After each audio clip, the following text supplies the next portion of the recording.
All right. Hey, welcome to another episode of Lions Guide Podcast. And on today's episode, we have Mrs. Brittany Anderson, who is an author, speaker, entrepreneur, fellow podcast host, mother of three, wife, So obviously she's got to be on here to talk high performance because she's getting all that done. So Brittany, hey, welcome to the show.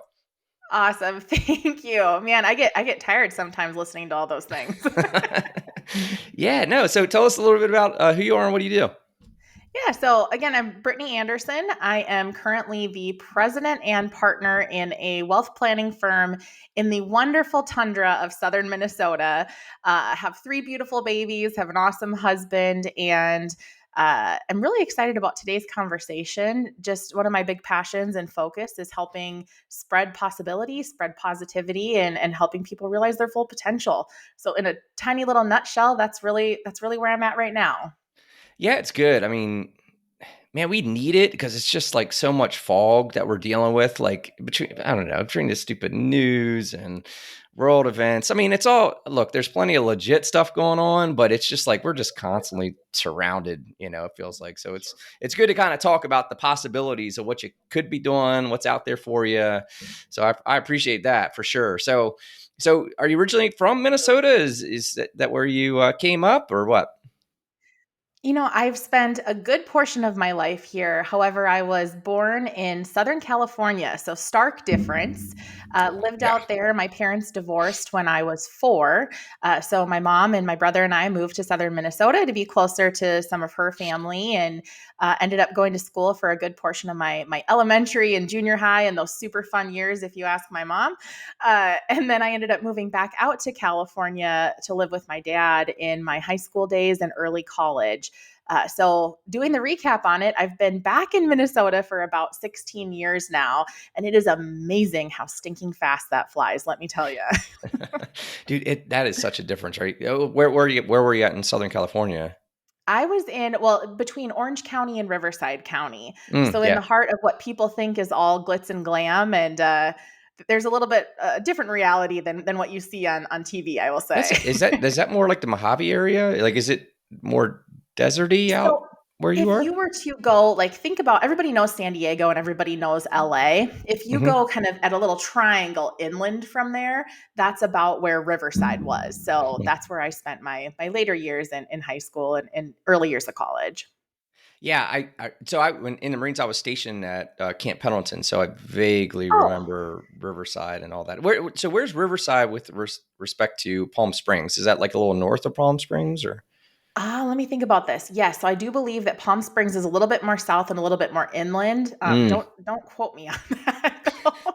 I didn't spend. I've been to Palm Springs one time in my life, so definitely Palm Springs is more into the desert than Riverside was. Okay, all right, yeah, because that's what I'm picturing. Like, I would always felt like, the minute you started to go inland, it started to get like a lot of dirt, rocks, and dust real Yep, quick.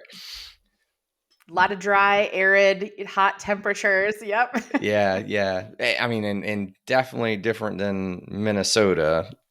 I mean, Amen. I mean, as we were leading up to this, I'm looking outside and I'm like, wow, it's 30 degrees and sunny today. That's uh, amazing. What a great day. yeah, right. Yeah, good for you. Yeah, I mean, so when do you guys finally get summer? Like June? Yeah, there's about 3 minutes of summer that we get sometime in June or July, and then it turns to I don't know what. So, I mean, yeah, it's, and you really, I'm joking about this, but man, you guys have it rough. Like, because I'm in Maryland, the Mason-Dixon line ish. We get 4 even seasons, and then like I've got clients and friends that are north and like Minnesota, Wisconsin, and phew boy, like man, like, just you guys can have that. I mean, I would freeze the It is place. what you make it, though. I'm definitely more of a fair weather individual, but I will say that the summers that we do get, I joke around about it, but they are beautiful. We are surrounded by so many lakes in our community. We have 5 we're sort of a town of 10,000 people. Really, really small. That's where our office is, but we have 5 awesome lakes. They're connected. There's fun little restaurants on the lakes that you can pull your boat and dock up to. And then fall is beautiful, especially you have kids. There's orchards and all kinds of neat stuff. In winter, I don't have a lot of great things to say about it, but when you've got little ones and you can get outside and build a snowman, I'll tell you, I'm finding the silver linings here. Yeah, yeah, definitely. And I mean, you get used to it, and it's just your way of life. And Amen. so what was growing up like for you? Did you, so you're back and forth from California. There's some big transitions, right? Like was that during Yeah. high school? You say you were back and forth at one point too. That's a major point.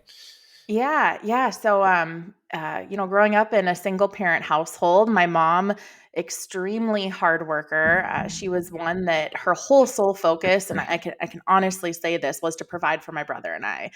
Sometimes at the sacrifice of herself, right? So, spent a lot of time working. She worked in as a dispatcher. So at the local police department, she was a dispatcher, and with that comes rotating shifts and extra shifts and night shifts and all of that. So my brother and I definitely became independent, I think, early on. The nice thing about it is, being in southern Minnesota, and I fully see why, as a preteen, I would look at my mom and be like, why on earth would you choose Minnesota over Southern California, where I could be at the beach, I could be in the ocean, I could be doing all kinds of fun things?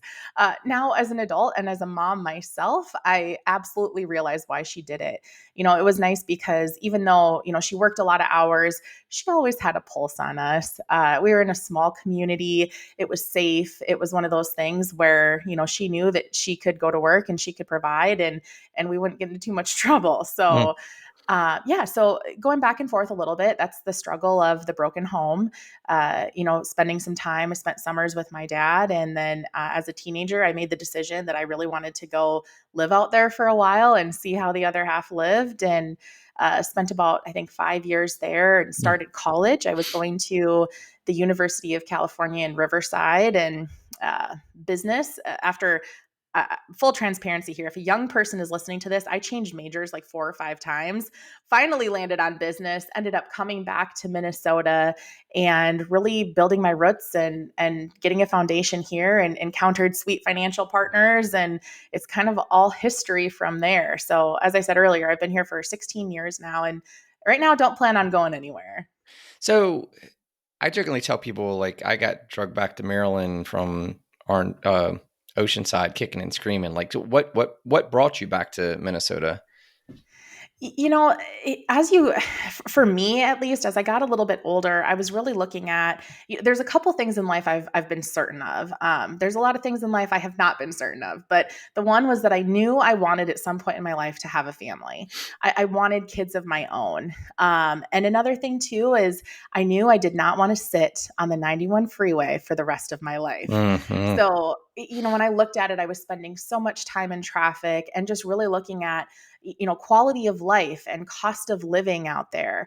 I knew I wanted to create possibility for my own future. And I just looked at what was happening in Southern California at the time and kind of went, it'd be fun to, live by the ocean and do all that. But if you can't necessarily afford to go anywhere or do anything just because you're living in a desirable area, I want to do something where I can create more opportunity for my future, for my kids, and not have to worry about sending them to a school that has to have brick walls around it for fear of whatever's going on in the world. Yeah. So that was a huge contributing factor for me when I looked forward. Always a very future looking, forward looking, almost to my own detriment kind of person from a super young age. Yeah. No, well, that's good. I mean, to have that kind of discipline, I would say, to kind of pick your head up and look a little bit farther out than that. So good on you. So you were talking about jumping back and forth for the young folks, because I've got young folks in our circle that are in the college Yeah. age. Like, what was the reason for the bouncing back and forth? What would you tell someone in college today as far as like what you learned about picking your major and where to land with that? Yeah. So I'll give a little bit of my path and bring it full circle to answer your question. So I started out thinking that I wanted to go into psychology. And a huge driver for that was because I had a cousin who I absolutely looked up to, and that's what she was going to school for. She was like 7 years older than me. And I thought, that sounds like a good gig. I admired her. So that's what I chose. I took one science class and I was like, this is horrible. So I ended up switching, and I went the direction of communications. So I quickly learned that I loved all things content creation, creativity. So I started going down that path. Dabbled a little bit in looking at the English major. I thought I wanted to be a college professor teaching. Then I realized that I didn't really love all the kind of technical side of that. Bounced in between, let's see, English major, education, communications. And then finally, as I was pulling it all together, I was like, I don't think it's really teaching. I don't think it's really creation. I don't think it's necessarily understanding what makes people tick. I think it's all of it. So that's what brought me into business is I thought, I love people. I love understanding other individuals and really what drives them. And I want to be able to make an impact. So I wasn't 100% sure where I was going to go with it, but I knew that that business was really where my heart was. Ended up with an emphasis. I loved marketing, loved just the whole entrepreneurial vision as you learn more about that. So that's really where I ended up landing. And, I think college, when you're graduating high school, and people are asking you, what are you going to do? What are you going to go to school for? What do you want to be? What do you want for your future? I mean, so many kids, myself included, are like, pretty much have always known that I'm going to wake up and there's food on the table. And when I go to college, I'm not sure that that's going to be the case. So how do I make a decision for my entire future? I think that college in general, it has to be a time of self-discovery and you have to dabble in everything. So don't take it so seriously and don't feel like when you are going on to that next phase of life and going through that transition that you have to have it all figured out, because even at now 36 years old, I still don't have it all figured out. It's learning, it's growth, and it's really discovering who you are and what drives you and the impact you can make. So don't take yourself too seriously and just figure it out along the way.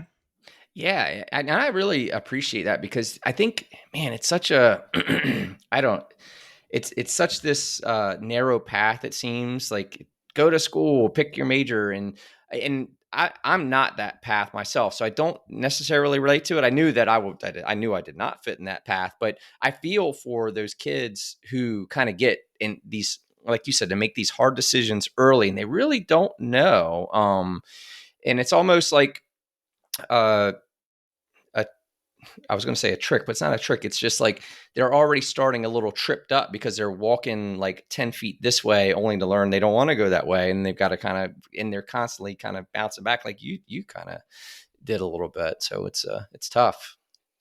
Yeah, I completely agree with that. And I think too, there are some people out there. I mean, I think about people in my own life who they knew exactly, like from a young age, exactly what they wanted to be. That's what they went to school for. That's what they became. And they are completely happy and fulfilled. But again, I think sometimes, and I blame it on my entrepreneurial brain and that constant, being that futuristic thinker and that futuristic just person in general. I'm always looking for opportunity and always looking at how I can grow.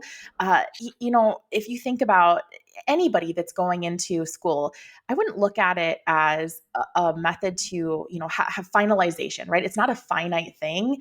Learning should be lifelong. Whether you go to a university, you go to a community college, you go to a trade school, you decide to just go straight entrepreneurial right out the gate, which I know many people have had success in that regard. It doesn't really matter. Just consider the fact that nothing is finite, and learning should be something you commit to for forever.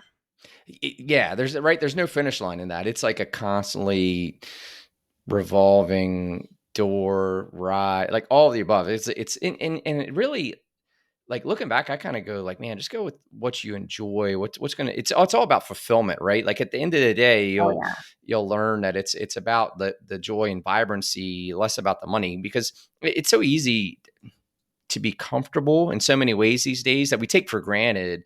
But really, it's to be in hell to have that like six-figure job that you hate that you're stuck yeah. to for 60 hours a week, right? And I feel like some of this, especially with this social media and the glam put on, money and wealth, and there's a difference between wealth and rich or whatever, and what you see online. And I feel like some folks are like chasing that to the demise of their health and Oh happiness yeah. to in a way. You're dead on with that. I mean, this is a real thing. Like, you can go pay a studio to take pictures in a fake private jet just so you can post it on social media. I mean, that is mind-boggling to me, and how much unrest that causes for people. So there's this notion that, money breeds success, and I think success is what you make it and what you define it by. I think there's so much in that comparison game. And I want to circle back too, because you said something earlier that made me think about a great comment that I heard from Dan Sullivan, the founder of Strategic Coach.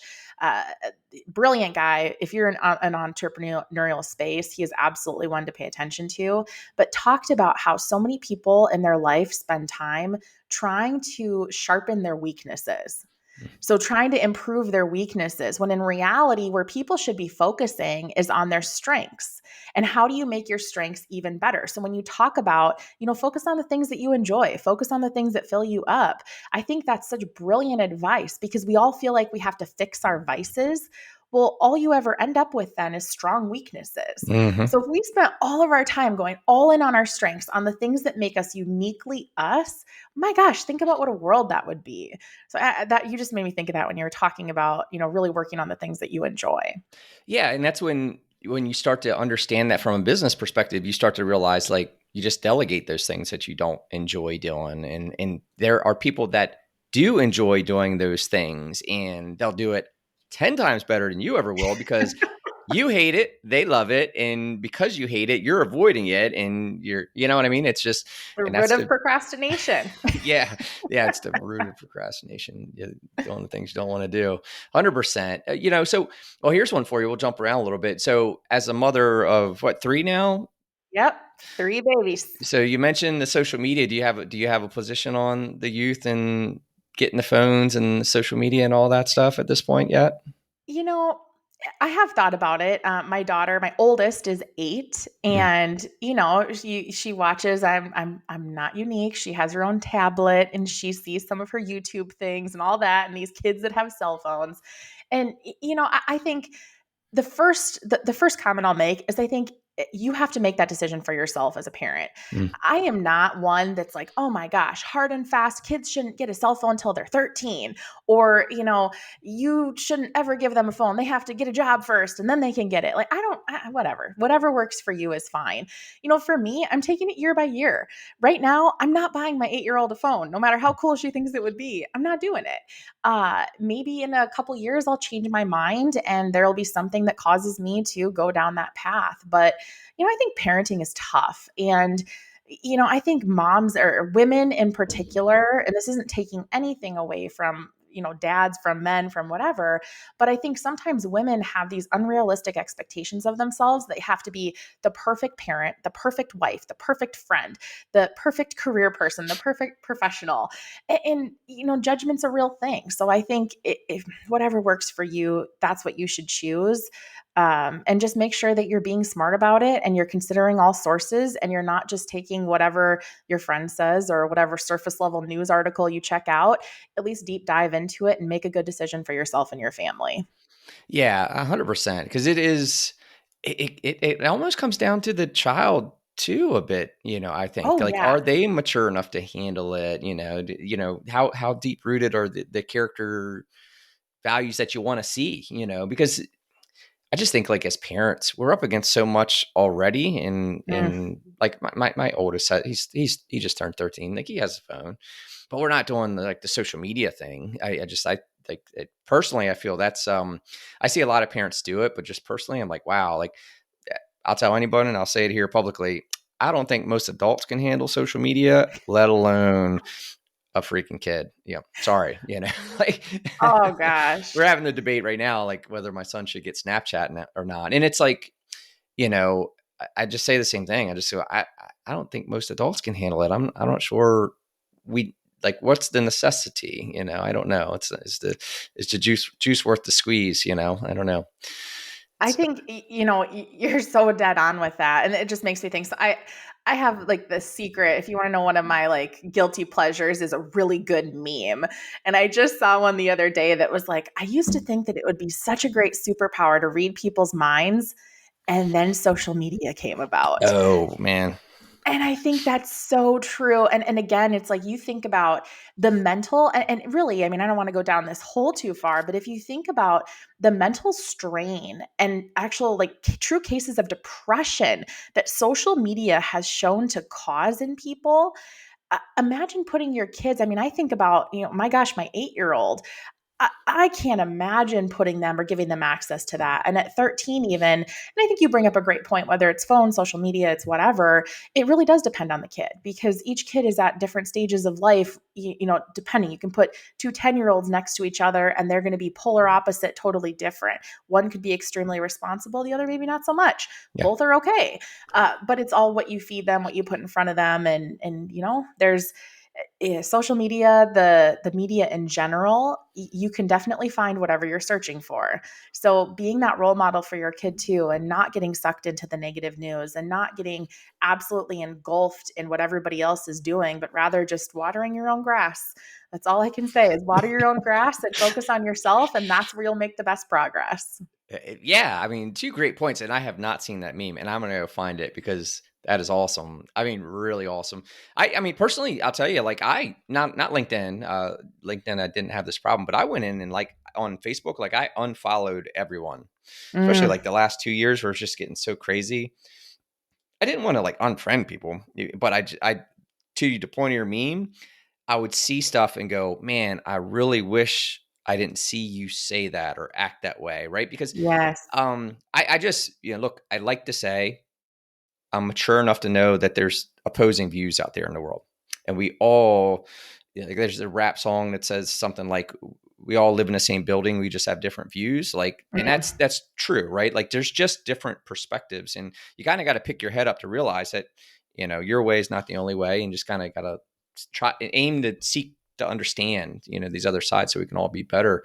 But what's most disappointing is see people to get so rabid, like Hmm. on their view. And I would just like unfollow, unfollow, unfollow because I just, I just, it's hard for me. It's really hard for me to like, um, see that. So I'd prefer not to see it. Like you said, I prefer not to know what's on your mind sometimes, and don't put it out there.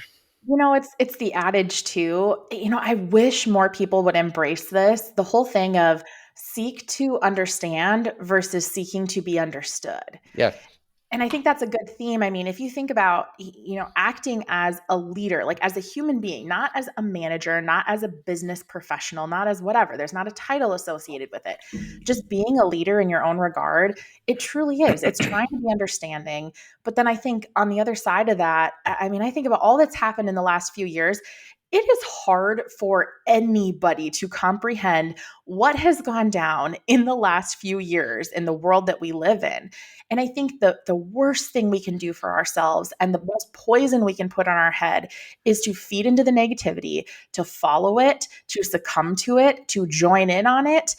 Again, it's and I don't want to geek out on the science component of it, but our brain has this reticular activating system that literally it looks for evidence or proof or truth behind what you put in front of it. Hmm. So if you're looking for ways to be mad, you're going to find it. If you're looking for things to bring you down and evidence that the world sucks and everything's bad and people are bad and the world's coming to an end and everything else that comes with it, if you're looking for evidence of that, you are absolutely going to find it.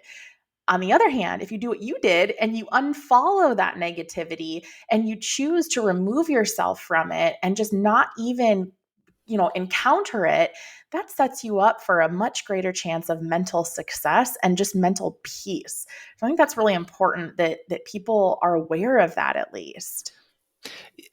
At least to the point where you choose what's getting shoved in your brain. You know what I mean? Like so like when I hear stuff, I'll like kind of choose if I want to kind of dive deeper. You know what I mean? Because Oh like yeah. it's like you get hit with these, headlines and and it goes down and then we'll climb back out of this rabbit hole maybe. But the it's I try to warn people like everything we see it's like that. Did you see the Social Dilemma on Netflix or whatever, talks about like, if you're not paying for the service, you are the Yes. service. Like, and I thought Yep. that was like one of the best lines ever. And, the truth of the matter is, like, media, social media, they're all businesses, and the more we're incited and clicking and doing the things that we do when we're triggered, their value goes up, their ad rates go up, blah blah blah, and you got to know, like, you are the product. So and it comes down to awareness, right? Like, so we're going to get here as far as the high Absolutely. performance part. It's like it goes back to old GI Joe. You ever see GI Joe back in the day, like, more or whatever it was, like, no one's half the battle. Like, that's where awareness fits in today. If you kind of understand how these things are working and why they work and how they exist, you'll be able to kind of level up a little bit, Yeah, see the forest for absolutely. the trees and not fall for these traps, and maybe at least question more and keep your own mindfulness. But so, Absolutely. Yeah, and you're right. It's questioning and it's making sure that you can form an educated opinion regardless of where you're at, right? But again, I'm a huge proponent. Feed yourself, feed your brain with the good stuff, feed it with the positive, find evidence of people being good and doing good.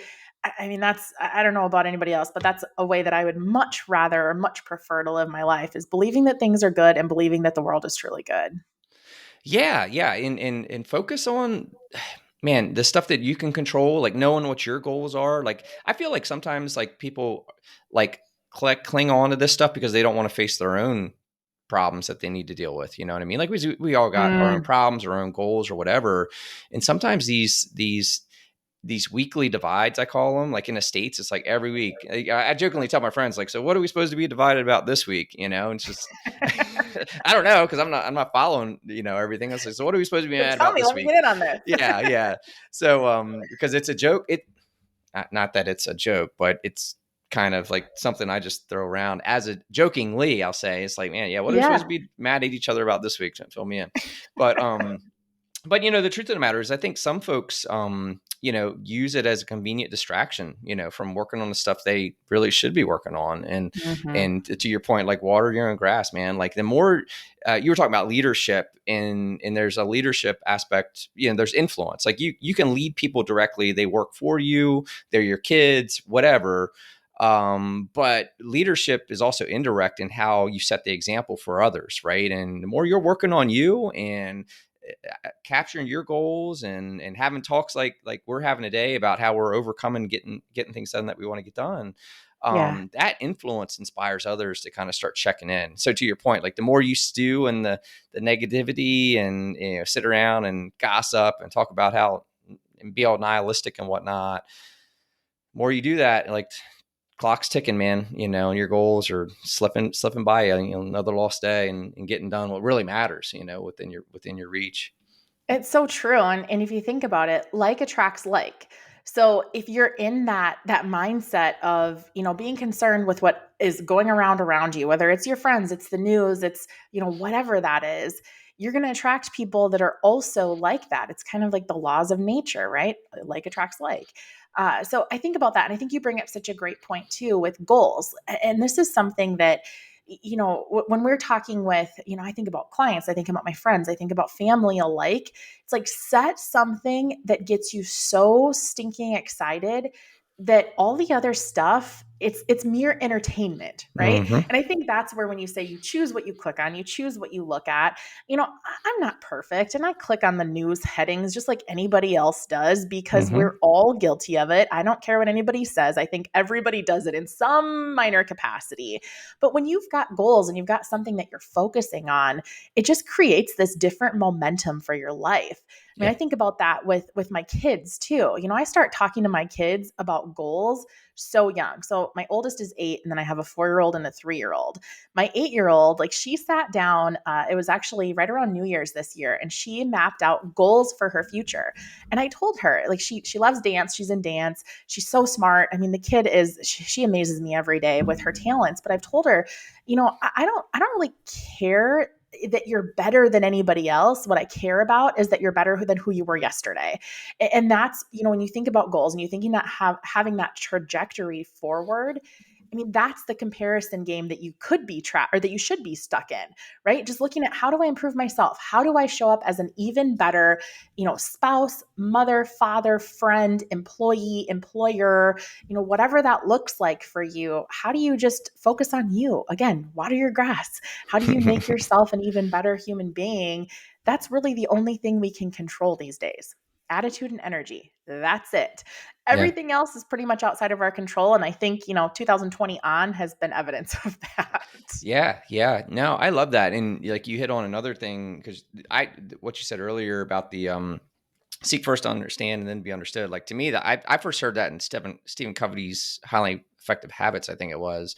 But isn't Yep. another one of his like is keep the main thing the main thing? Is that one of the Yes, I do believe so. yeah, and so same thing, right? Like if you don't have a main thing, like it's easy to get caught up in this noise, right? So to your point, like if you have your own goals and you see this stuff, like the latest shark attack in the lakes in Minnesota, some crazy stuff, and you're going, yeah, this really doesn't apply to me, because it's not congruent with what you're after. Like if you have goals set for yourself and they're serious and there's stuff you're passionate about, it becomes easier. Like I call it the power to say no. Like, it becomes easier Yeah. to say no to that stuff because it's just not, you can judge its relevance to your main thing, but otherwise your eyes on the prize. You got what's the prize for you? Some people don't have it. No, and I think that that's so true. I mean, if you think about people in your life or from your life, maybe right now you're in a great spot and you're surrounded by big thinkers all the time and people that are super goal focused and, dream focused and whatever that looks like. But I think we all know somebody or have known somebody that's just stuck, right? That's just like they can't get out of this rut. They can't move forward. They maybe have that mentality that life is out to get them. Again, nothing is good, everything is bad, people are bad, that kind of thing. And if you look at one common golden thread that comes through it all, typically it's not having that thing that they are working towards or Mm-hmm. that goal that they are working towards. I think this can even happen too in high achievers where you achieve, achieve, achieve, achieve. You've achieved so much that you kind of get to this point where you don't even know necessarily what's next. And that's where I think, maybe poor choices or poor behaviors or addictions or things like that can start to come out when you don't have that thing that really truly motivates you. And I think Mm-hmm. there's a big difference too. There's a big difference between having some like monetary goal you're going after versus something that's actually meaningful to you. So I think there's Mm-hmm. a clear delineation there. Yeah, no, 100%. Because that's where the fulfillment, the passion part of it comes in. The meaningfulness and all that, and that's where, if you've read Grit by Angela Duckworth, that's where she talks about the ability to persevere has to come from your passion for that project or that sport or career, whatever it is. Because absent that, like you kind of lose a why, a little bit, and start to I'm get literally challenged. writing down the word grit because I'm reading this book. I absolutely that sounds awesome. Yeah, hers is good. And then one that's a little bit, it's like hers is very good philosophically and some of the statistics around it. And then Dave Fivecoat has a book called Grow Your Grit, which gets a lot more tactical, which is really, really great too. He's been a guest on the Lions Guide a few times now. So it's a really good book. Awesome. I am absolutely checking both of them out. Yeah, check them Grit out. is such a good word. I mean, Yeah. yeah, it's so good. So entrepreneurship, how'd you find yourself, get starting businesses or with Sweet and so on? Yeah, when I think back now, I think I've always had that bone in my body that is looking for opportunity. And I think that's really kind of the secret sauce behind an entrepreneur is they don't meet a whole lot of opportunities that they don't love. Mm, But honestly, to have a really concise path, I look back, I was in college and I was actually managing a jewelry store for a large national chain. Didn't really love the corporate world, didn't love the ladder, the hierarchy, the things that came with that. And so for me, that then when I was looking forward in my career, I just decided I'm like, I don't think that's for me. So a job ad went up. Again, I was in my senior year of college, and it was for this client service position at this place called Sweet Financial. It was services at the time. And, there was something about it that I was like, I have to work there. And honestly, I mean, I think back and I'm like, I don't really know why. I really have no idea what it was exactly. I can't pinpoint one thing, but there was just something about the company that I was like, I just need to be part of it. So fast forward through a super drawn out hiring process. I think it was like 4 or 8 months or something. I got the job and started, working here. I was in that point servicing clients with processing and paperwork. And I loved the clients. I loved the people I worked with, but I was like, this role in particular is not what I was put on this earth to do. So, through a different chain of events, I ended up moving into the director of operations role, which put me working much closer with our founder, Brian Sweet. Brian is by definition a visionary, Mm. like the most visionary human being ever. He is constantly looking at ideas. He's constantly seeing opportunities in everything. He is the full-blown definition of shiny object syndrome or the squirrel. And I actually started being part of a program he was involved with, which was Strategic Coach, like I mentioned earlier, with Dan Sullivan, or founded by Dan Sullivan. Working with some of the coaches there, and I'm starting to understand the way that Brian thinks and the mind of the entrepreneur and what drives. And as I learned more and more about him, I actually learned more about myself and started going, wait a second, like this is something that I am really excited about. I love creation. I love, taking something and making it wonderful, making it great, making it beautiful. And, through time and conversations with him, I started working a lot closer with him as the visionary of the company. In turn, we started a couple other businesses together. So I was coaching businesses from all different walks of life, like every different business you can imagine. I was coaching them and doing consulting work, and then really honed in and started working with financial advisors because, hello, that's our backyard. That's who we are. That's what we do. So why not make other people in that same field, even better at what they do and help them not reinvent the wheel? Mm. So it was really just kind of this magical culmination of events that, again, it goes back to what I said earlier with self-discovery. It's Mm. like, I know for myself, I would not have been happy sitting between four walls, 5 days a week from this time to this time, doing the same job every day. I needed something more, and I needed that ability to create and to impact and to control. There's my little control freak in me. But really, that's kind of the chain of events. Long-winded, but that's really what got me into that entrepreneurial spirit, or at least helped me uncover it and find it. And how do you feel like you changed, with kind of like this awareness of being influenced by a visionary and some entrepreneurship? Like what changed for you, or how did you change, you feel? Mm. That's such a great question. And I'll share this. So thinking back to when I first started at Sweet, I was in a relationship that was not a good one. Mm. And I ended up getting married. And very shortly after, I got divorced. And the reason I Like bring that how up, short are we talking about? well, the relationship itself was about 7 years, but the marriage was less than a year. Wow. Yeah. So, um, I look back to who I was as a person at that time, and, I was not happy, and I was not confident, and I was really sad, and I was constantly looking for, ways to be happy or ways to feel fulfilled or what Mm. that next thing was. And I feel like I was just looking in the wrong places. So, as this unfolded and I made the decision to leave my ex and to get a divorce, and I was young, I was a baby, I was like 25 years old, and starting this whole new chapter, and, kind of beat down at that point in my life. And I can honestly say, when I started pursuing possibility, when I started looking at all that life had to offer and really leaning into my strengths and not Mm. having somebody that maybe told me those strengths were weaknesses and that those weren't good qualities. I just kind of came into myself, and I made the decision that, you know what? I come from a long line of heartache, right? Like broken home, it causes heartache. Even if your parent or parents do whatever they can to make it as happy as possible, it comes with heartache. And that heartache can breed additional heartache. And it comes a point in time where you have to make the decision to break that cycle. So for me, when I started pursuing business ventures and, looking at what it means to be a visionary for a company and working alongside Brian, and again, leaning into the things that that I knew I could make an impact and a lasting impression on other people's lives, I mean, that really shaped who I am today. And today I can say I'm a heck of a lot more confident than I ever was way back then. I'm a huge proponent of dreaming big and not letting anybody tell you that you can't do something or you're not capable or you're not good enough.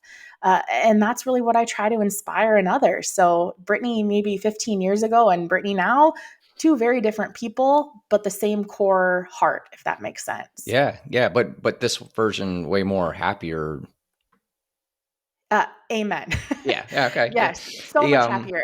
And I can say too, like if you think about it, I can't remember who said this. I want to give credit, but you're the product of the 5 people you put yourself around the most, right? yeah. And at that time, a couple people in my life probably were the reason that I was not that shining person and the personality that I am today, and the happy person and the fulfilled person. And I'm always going to be that person that's maybe not ever contented, just because Mhm. I think there's so much opportunity for growth for forever and ever. Amen. But yeah, you look back and you look at who was in your life and how that influenced you, both the negative and the positive. It makes a difference.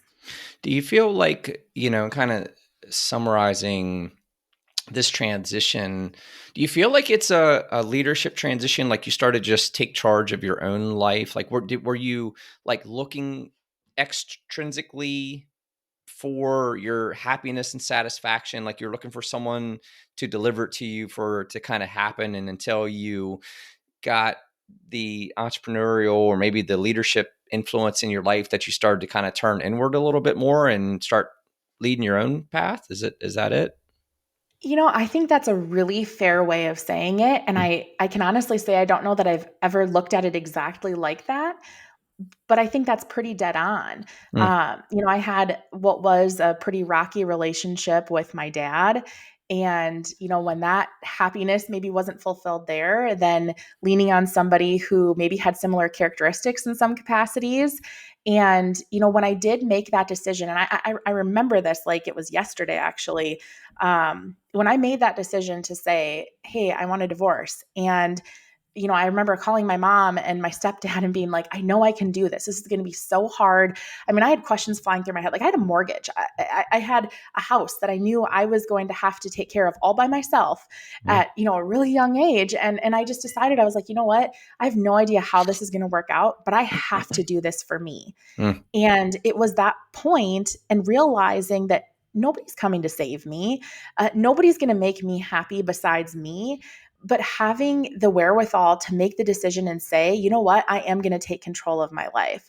And this might hurt other people along the way, but I have to do this for me, because if I'm not a whole person, and if I'm not leaning into my best self, and if I'm not, fulfilling my own life and my own wants and needs and all of that, then this is all going to be for nothing. Mm-hmm. So yeah, I think that's so true. When you look back, it's leaning on other people and looking for happiness in them. I think you're dead on. Yeah, yeah, yeah. It's to your detriment. Like when you look for happiness to be delivered to you, from someone else before you find it within yourself. And even look, we're bouncing around Stephen Covey. Like I think he even talks about the habits being, the habits of independence first before you can Mm, employ the habits of interdependence. And I kind of preach that in a lot of different ways today because, like, I don't know, we've got kids, right? And I kind of tell yeah. my son who's becoming a teen, like, hey, man, like man, Luke Harlan, who's been a hot podcast guest, said this, and I got to give him credit. Like, if you want a 10, you got to be a 10, right? And it's just like work on you, and the right people will find you. They'll seek you out, and then you'll have choices. As opposed to kind of like always looking out there and trying to justify yourself. And it just that's a part that I want to kind of instill confidence in my own kids, kind of like from this lesson here, like to focus on Yeah. yourself, know who you are, what you want to be happy with you so that you can find someone to be happy with, and they'll be happy for you and so on. And it does tie back. There's maybe a common theme here in, really figuring out who you are. And sometimes, and I think this actually came from, it was a speech that Matthew McConaughey gave, actually. Mm, He has the book that he just released. I think it was part of his book tour on, what is it, Green Lights or something like that. mm-hmm, But talking about how when you look at yourself and you look at, what you're pursuing and who you are, sometimes it's easier to decide who you are not and Mm, what you will not tolerate, because then you can start leaning forward into your value system and determining what you will stand for and what you will tolerate and who you are as a person. So, maybe one of those first steps is deciding who you're not. And for me, it was like, I'm not that woman that allows myself to be backed into a corner. And I'm not that woman that allows somebody to talk to me in a poor way or treat me like I'm nothing, or, whatever that is. So I think everybody has their own story and everybody has, different things they can think about or turning points in their life. But it really is. It's like, and I love that. I'm going to use that in the future. Like if you want a 10, if you want to attract a 10, you got to be a 10. And hmm I think, focusing on yourself. Again, it's focusing on what you can control. It's, leaning into your full potential and always knowing that you can be even better than you are today. Like that's a Yep. huge driver for me. And that gets me excited is I know that who I am a year from now is going to be a little bit different than who I am today, and go fast forward 5 years, 10 years. I mean, there's never ending improvement. And I think we can all live by that. Yeah. Yeah. No, it's a really great point, right? It's like if you don't know what you want, start listing what you don't want and start going in the opposite direction of that, right? And that'll start yielding.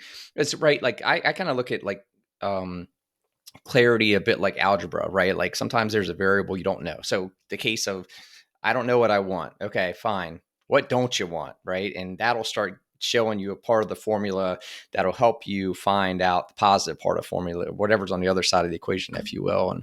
And yeah, if you don't know what you want, you probably know what you don't want, and just pull a 180 and run the opposite direction. See where you land. So true. And this is funny. So I'm literally looking at this little like card that I have on my desk, and I'm going to try to pull this out without knocking down the mic and everything else. But so it's a quote from Darren Hardy, and I have this laminated, and it has been on my desk for years, like literally years. But it says, "You don't usually achieve what you want to have. You only achieve what you have to have." Mm-hmm. And for me, that has been an absolute like guiding light, guiding principle, because it can be hard. Like what's that whole adage? Like if the universe is confused by what you want, it's really hard for it to produce the result that you desire. Mm-hmm. Mm-hmm. So if you can get clear about what you want in life, clear about your intentions, and decide like not the stuff that you necessarily want to be true, but has to be true for your life, and just going all in on that and committing to that, my goodness, the opportunities are then endless. Yeah. It's just being clear and narrowing it down. Like Warren Buffett, he's the biggest proponent of no. You mentioned no earlier. What do you say no to? I mean, he says no to like 99 out of 100 things that come his way, and that's attributed to his success. I think we can all Mm-hmm. learn a little bit from that. Yeah, it's funny.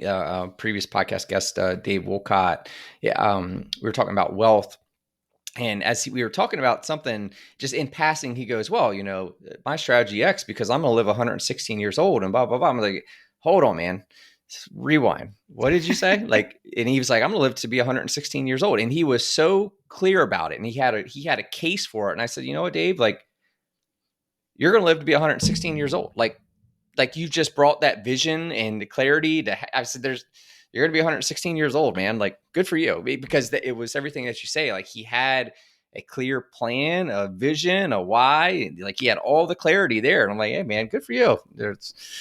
So You're like, it's you do you and your 116. he's gonna get it, No, I but he was love so he that was so though. clear about it. Like he was like, yeah, I know what I mean, he knew it all. He knew his finances, he knew what he had to do health wise. Like just the fact that he had that goal, Mm. he knew all the other things he had to do to reach it. And that's just the power of being clear about what you want. I mean, all the rest of it just presents itself, you just start engineering to it. And I think it brings up such a good point too, that when you think about, I mean, he had everything dialed in, and that's how he knew he was going to be. He was going to live to 116. I think about aspects of our lives where, if there is any sense of uncertainty in one area, I think that's where people can tend to kind of put their head in the sand.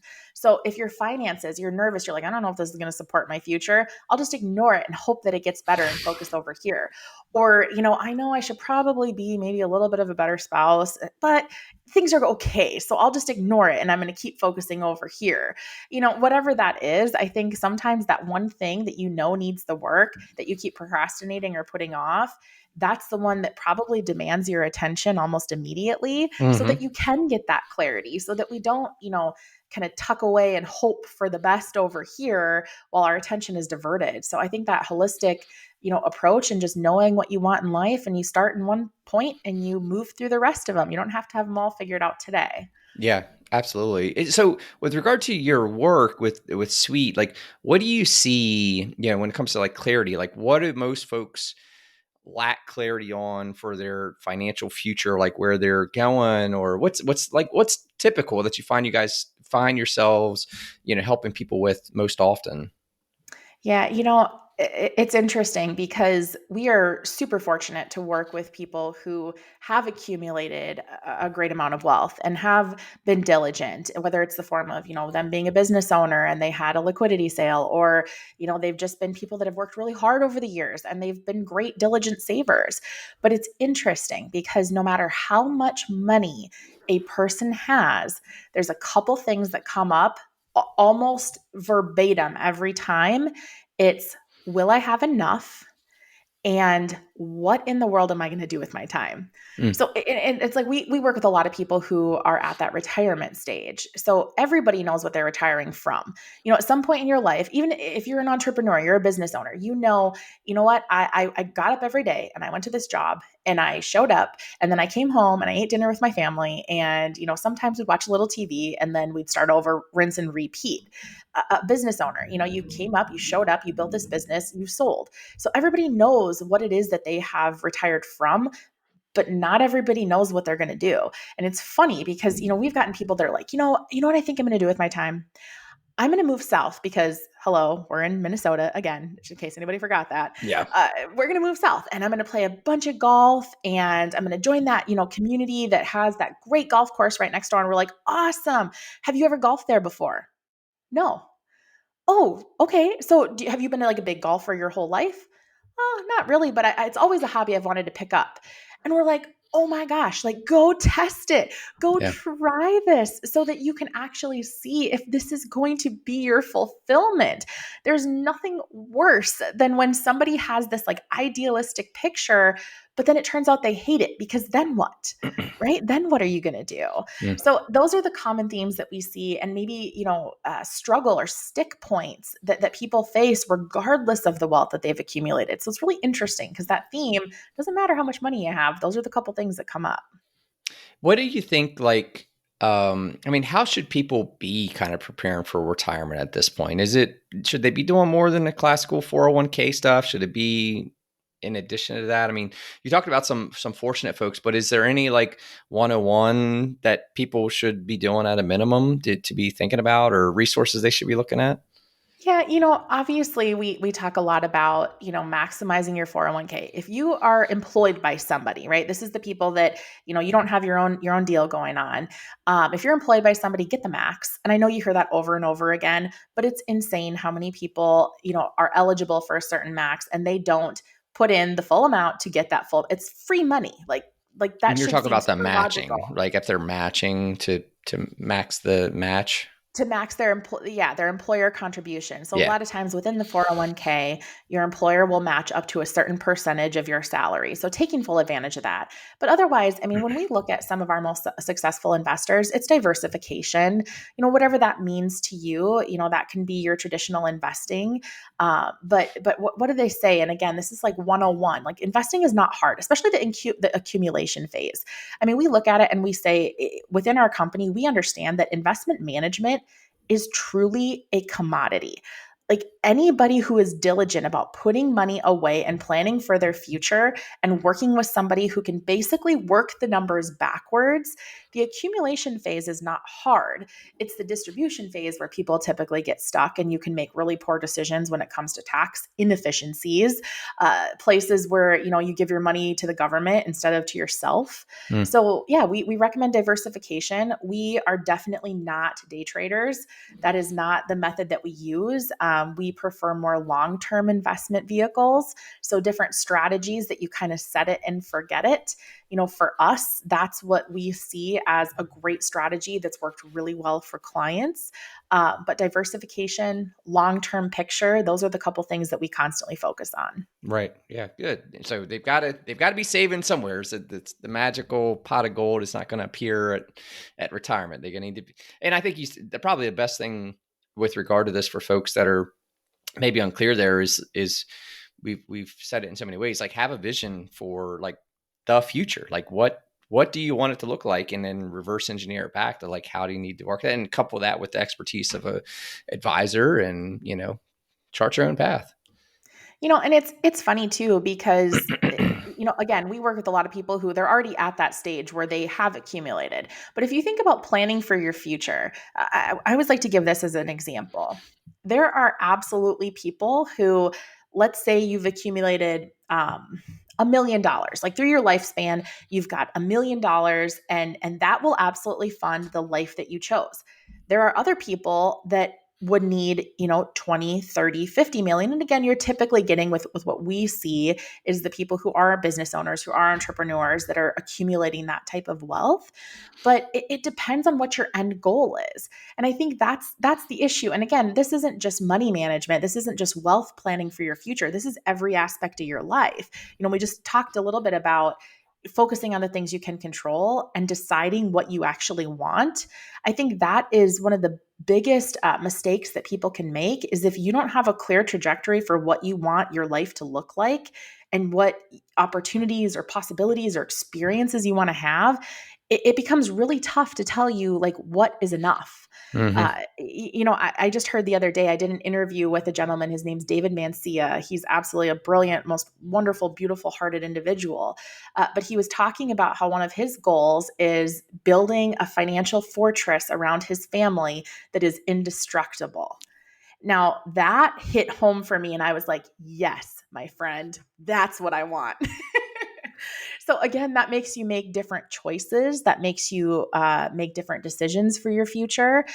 Building that kind of wealth often isn't done by working for somebody else. Let's just be transparent. Mm-hmm. It's in creation. It's in bringing new ideas to market. It's in creating new business opportunities. It's in the right collaborations and partnerships. That's the kind of thing that you see. So again, you just have to define, what do you want your future to look like? What do you want your legacy to look like? And then make decisions from there that support that vision. Yeah, no, I love it. And I think and you said that from the heart of an entrepreneur, but it's another aspect that I think a lot of people don't realize is that, and I don't even want to oversimplify it. It is simple to start a business about something you're passionate about and deliver value to others and build wealth. But if you choose to work for someone, take that W-2 job, you're going to cap yourself. There's Yep. going to be a market rate for your salary, and it's going to be what it's going to be. And there's going to be a cap. Whereas like, I feel like in the world of entrepreneurship, like there's no cap. You're going to be able to set what you want it to be. As long as you're open-minded and you're kind of seeing where the market's taking you and producing the right amount of value. So I honor that you're saying that. It's the folks that, if there's listening out there looking for wealth and riches, you're not going to work it you're not going to get that solely as the manager at Home Depot, right? Now, that's not to say you can't be frugal with your finances and be doing other things like real estate investment or whatever, like something else that you're educated Absolutely. on. Because if you think even like something I know with real estate and development, if you think about that from the entrepreneurial mindset, you are like any other business, you are solving a problem that has value, and that's a vehicle, and that's entrepreneurship just as much as it is an investment, right?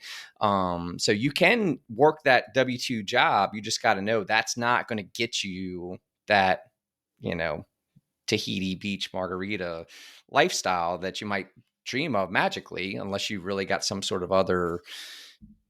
You got to lead the way, man. Like that it's just not going to happen. You've got to chart the path to that and figure out how it's going to happen. And it's well within reach too, right? And there's many people that do this, have done it, and have done it every year.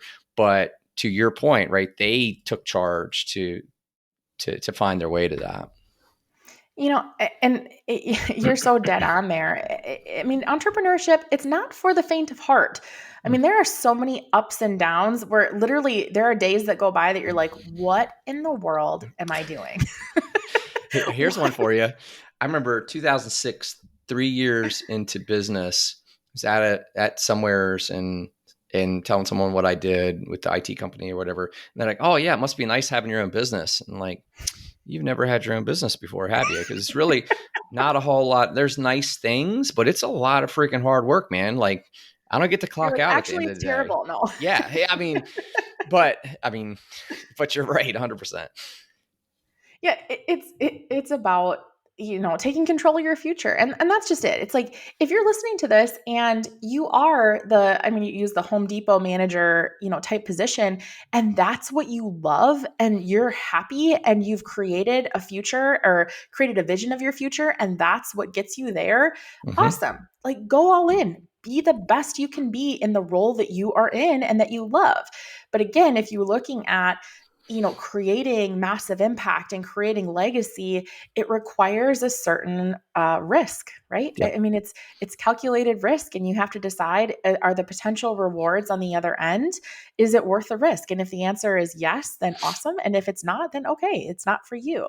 But there's another point too that we get asked about a lot because I think real estate in general, especially with what we've seen in the last handful of years, that's an attractive market to a lot of people.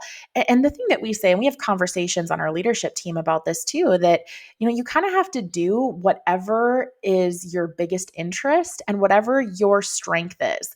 So Mm-hmm. for us, I mean, again, I say this jokingly, but the boring is better, right? The long-term strategy, and I mean, there's a whole bunch of different models and investment vehicles that we use. So obviously, there's a ton of thought and complex planning, and we have brilliant people that make those decisions. I like to say I'm the people person, not the numbers person. So we've got people hired that do all that great stuff. But if you have this massive strength when it comes to the real estate market, then great. At some point in time, you're going to have that cash. You're going to have to make decisions on what to do for it. And then all of a sudden, you start turning to look at some of the longer term strategies as well. So it's just, you have to plan your strengths, plan Mm-hmm. what interests you, plan what you're good at, make decisions on how much time you want to spend in that wealth build. And you go from there. I mean, it's really, it's not complicated. What do they say? It's simple, but not easy. Yeah, simple and not easy. Yeah, yeah, no, and it's 100%. And I agree. Like, it comes back to the vision because it's certainly no knock against anyone that's W2 and out there. Yeah. It's a nod towards establishing your vision, right, and know what your plan is to get where that is. I mean, around here, I'm early 40s, so I'm amongst friends who are kind of hitting retirement, who have been career firefighters and things like that, and kind of talking about them. They're like, yeah, next year my house is paid off and then I'm going to retire. And they kind of had this pseudo plan that their major expenses are gone, and they kind of know what their Yeah. retirement will yield, and they can see like, hey, I'm happy with what I am. And I know next year when my mortgage is done and I'm due for retirement, I can do it and live out the rest of my, like, they have a plan, like they have a vision, they have a plan, and it's all simple, and simple is good. I'm a simple guy myself. So, but I think a lot of people just don't, for whatever reason, aren't thinking that far ahead sometimes, and they get kind of shell shocked with like the events, right? The Home Depot closes, 50% of their stores or whatever, and Yeah. it's that stuff. So, Yeah. No, and you're completely right. And again, I think it's intentionality, right? It's intentionality and it's congruency. Like, and I think you said the word congruent earlier, and that word always jumps out at me. And I think too, like anytime you feel any sort of internal unrest, like where something's off or you're just not feeling good about your path or whatever that might look like, I truly believe that it's because you're living out of congruency with what you are put on this earth to do. mhm. Right. So I think we have to pay attention to that. So regardless of what stage of life you're at, what your career is, what your trajectory is, what your path is, whatever that is, I think we have to pay attention to that congruency word and really lean into what makes us feel. And I don't want to go woo woo with this, but what makes us feel complete, what makes us feel whole, what makes us feel fulfillment, and what makes us feel like we are truly being the best that we can be. So I just wanted to pull that out there for a minute. Yeah. Man, it's a good call. Like intentionality, you'll find your joy in your intentionality and Yes. your congruency. And but at the same time, I also tell people like, hey, this isn't like, find it as an excuse to avoid the thing because of the things you're avoiding. Like, right, you know what I'm saying? Like you could be doing hard things and just not be happy. Or you could be telling yourself you're not happy because you're avoiding doing hard things. You know what I'm saying? Like, Oh, yeah. so, so 100% I'm with you. And I even side with the woo woo because just again, you can have all the money in the world and not be happy, because you're just doing the wrong things. And that's where congruency comes in. Because I've seen that. I've seen guys that have tens of millions of dollars doing all the wrong things, wondering why they're not happy. And it's like, did you need to ask? Like, look in the mirror, bro. Like, look at what you're doing, and then ask that question. Ask yourself that question, and and otherwise. So it is important to be congruent with your values, but that comes back to where we started in the beginning with clarity, like knowing who you are, what's important to you, and staying in alignment with those things, because that's where that lack of fulfillment or joy in life, because you're just not in alignment with your core values. And sometimes you're chasing someone else's values, right? That have been Mm. put on you that weren't yours in the first place, but you were,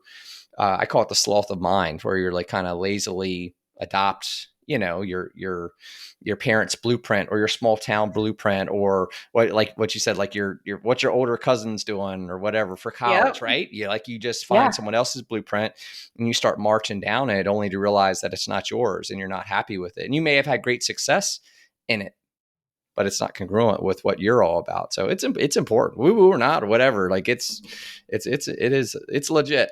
I'll tell you that. Yeah. I've lived long enough to know that that's legit.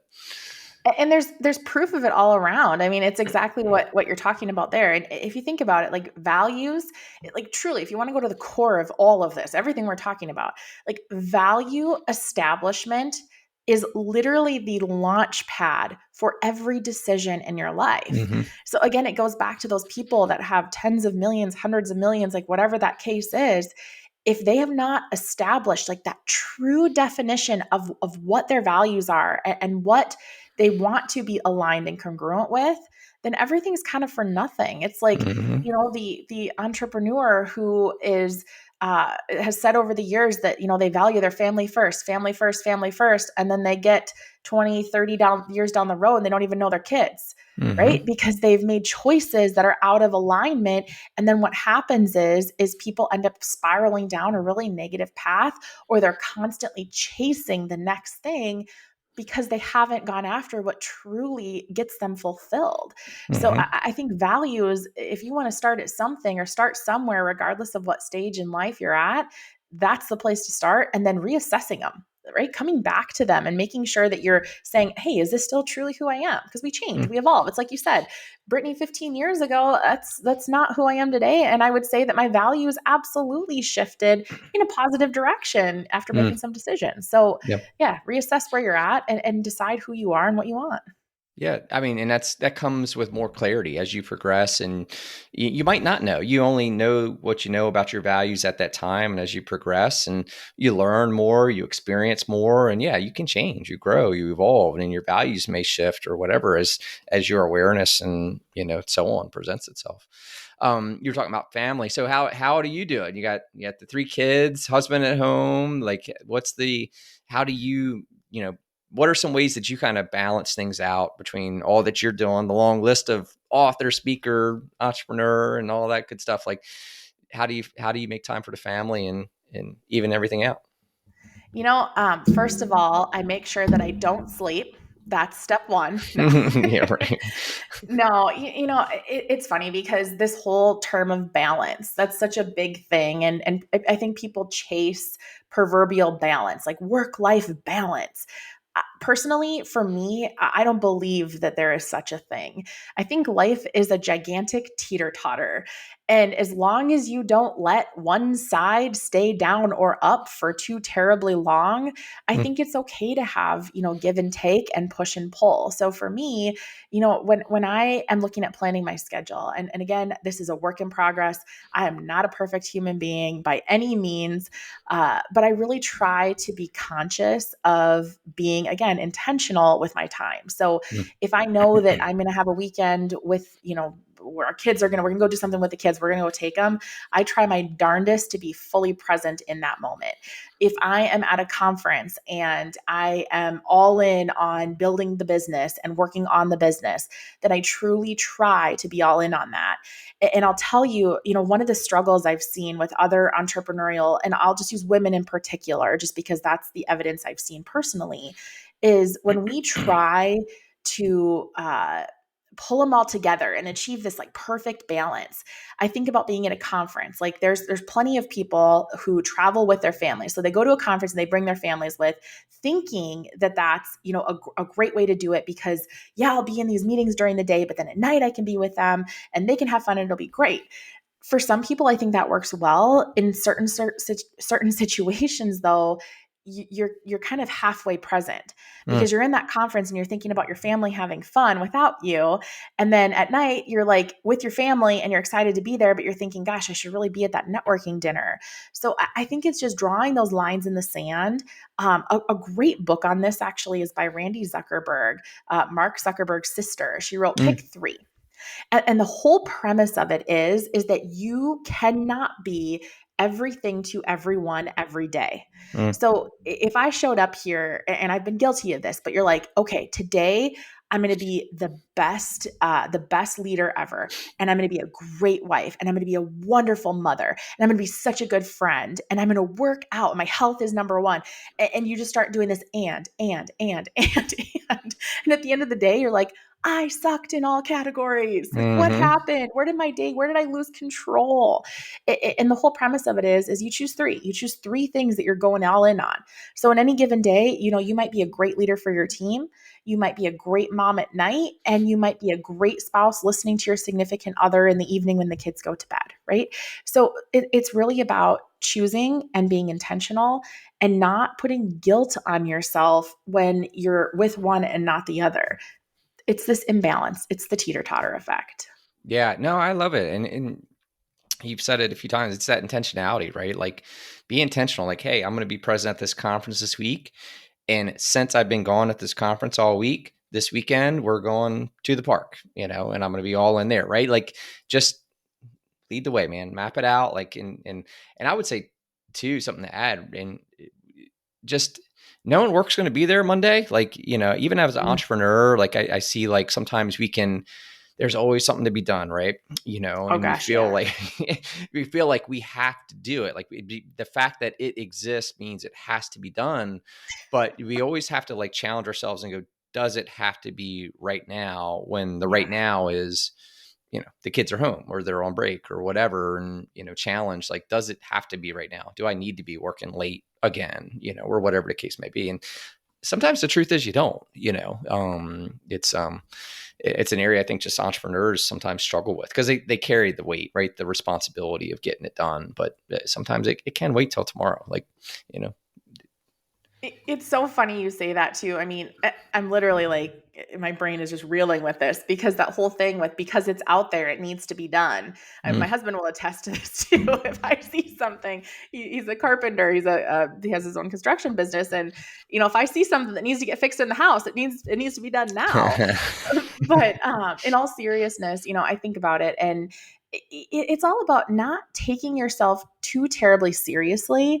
And I think like this true harmony happens when you look at your life, right? Look at life as a whole, not as my career life, not as my parent life, not as my spouse life, my friend life, whatever. Look at your life as a whole and find something that allows you to be you and do the work that you're doing in every aspect of your life. So for me, the core, yeah, we have the wealth planning, and yeah, we coach advisors, and yeah, I have a platform coming up for women and all this, whatever. But the core of it, the whole core is helping people pursue their dreams. mm, Literally, like that's what I wake up to do every single day, is to help people in the pursuit of possibility and what matters to them. And then what does that mean? That means that that's what I'm doing with my kids. That's what I'm doing with my spouse. That's what I encourage in my friends. It's like, this is who I am, and this is how I show up, and this is how I'm going to show up regardless of who you are in my life. I'm going to cheer from you on the sidelines. I've been guilty of being that proverbial cheerleader where I'm constantly, positive Polly, the optimistic, sometimes to a fault, but that's who I am, and that's how I show up, and that's how I'm put on this earth, or what I'm put on this earth to do, and how to serve. So just find something that you are truly passionate about, that's meaningful to you, and try to have that be the common thread and common theme in your life. And all of a sudden, that whole struggle of work-life balance and all of that, it's never going to go away, but it just Mm-hmm. gets a heck of a lot easier. Yeah, for sure. What's the work that you're doing with women these days? Yeah, so there's a couple different avenues that I'm doing there. So within Sweet Financial, we have and have had for quite a while now. Actually, it's going on, I think, 10 years this year. Mm. A program called Women Forward. So it's a completely free membership, but the whole point is helping women navigate life's toughest transitions. So we're looking at widowhood, divorce, sudden inheritance from family members. There's the empty nesters, anything that causes this massive pivot in your life. In our whole goal through it, and the reason we do it for free at the initial membership level, is because we want the women that engage with us to be able to say, I am so glad I had you, versus I wish I would have known. Mm. So that's where I've really spent a good portion of my time in the past years. Now, the platform I'm building out now is for career-minded women, entrepreneurial women who want to do all the things, who Mm. are excited about the future, but also have kids at home, and help them, use processes, use systems, use their strengths to their advantage, so that they can have both and not feel like they have to sacrifice one for the other. Mm. I think back, actually, and I don't know why this conversation sticks with me, but it does. But I was talking to a woman who, she had achieved like more in her lifespan. She's in her 40s. She had achieved more than most people do in like 5 lives. Mm. Super successful attorney. She had done wonderful things, given back to her community. And one of her biggest regrets was waiting so long to have a family, because there came a point where, she was blessed with one child, but she couldn't have any more. And it Mm-hmm. was kind of the laws of nature there. And that was hard. And I sat there looking at that anguish and that pain. And I thought, my gosh, like, it doesn't have to be this way. And then there's the woman too, who feels like, well, if I want my kids, people think I should probably not work right now, and I should just put my career on hold, and I just need to be solely focused on them. And, I always say, I'm like, if that's what you want, like you personally, that's what you want, then girl, go all in and be that mama and be there for your kids. Mm-hmm. But if that's not what you want, don't allow yourself to feel guilted into that.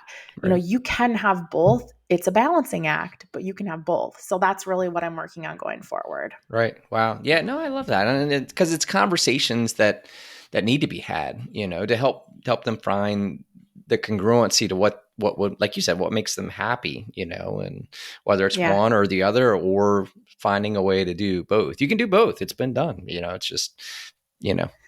Well, and it's funny too, because, and again, I am not, I do not consider myself, like, yay, rah, go women, like, right. Like, it's just, I am a woman, and that's who I can relate to the most. And, Mm-hmm. but it's interesting though, because if you put like myself and an entrepreneurial male who, you have 3 kids, Dale, you put us in the same room, and people are asking us about themselves, and they're like, oh yeah, I have 3 kids. And well, people are constantly to the woman going, oh my gosh, how are you doing it all? And it's like, well, he has 3 kids too, and you didn't ask him the same damn question. So again, it's just kind of this notion of, okay, well, women, we maybe have, it's just the responsibilities are different, or the Mm. perception is different, however you want to look at it. So yeah, if I can help some, create that harmony, and get a little bit more imbalanced, right? Healthy imbalance versus the Yeah. perfect balance, Yeah. then I think, I've put some good into the world. Yeah, I think it's Goggins has some quote about sometimes you got to be unbalanced so that you can get balance. Sometimes you got to go all in on this project so you can see it through, and then reap the rewards of the balance on the other side of it. But you just Yeah. got to know that, like, have your goal set, have that end game.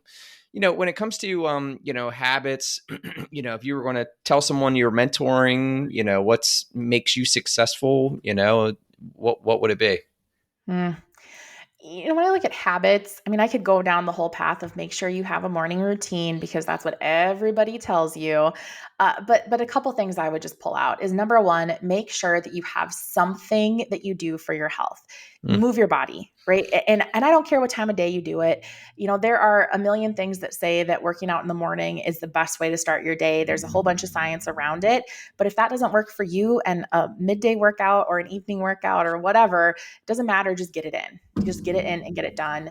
I can physically tell, mental brain fog will set in for me. mm, I'll become more sluggish, lose focus when I'm not moving my body in some capacity and working out in some way.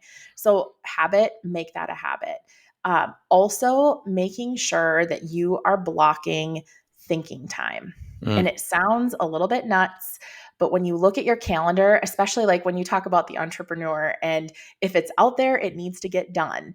That is such a trap. And I am one, seriously, I'm preaching from a state of doing that exact thing, is thinking I have to do everything right now, but blocking time in your calendar just to make sure that you have space to think, space to get clarity, space to learn and grow and not just be in the minutia of the day to day. I think that is a great, if you want to call it habit or, trait or whatever, mhm, something that you need to do and put into your calendar.